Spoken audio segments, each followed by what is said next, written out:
আরো কমবে না বাড়বে? আর কমে আশা করলে সে মনে করেন যে খাওয়া হয় না। এখন পালং শাক কত করে আটি? 5 টাকা। 5 টাকা আটি?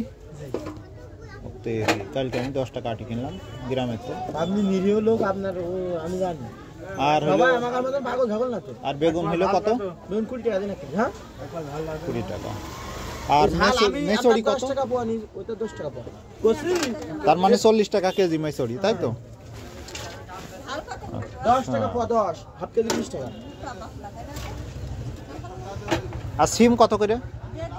সিম আছে 20, আর কাইকলা সিমের একটু দাম 40 টাকা। সিম 20 টাকা কেজি, তাই তো? আর পেঁয়াজের কালি? ও তো আরো দাম, 10 এক আট মুঠো 15, 1.5 কেজি যা থাকে 15। লাল শাক কত করে আটি? নেই, তারপরও আজকে 3 টাকা মুঠো পাইকারি বিক্রি হচ্ছে, তাহলে 5 টাকা বিক্রি হবে। 5 টাকা মুঠো, তাই তো? আচ্ছা বলেন।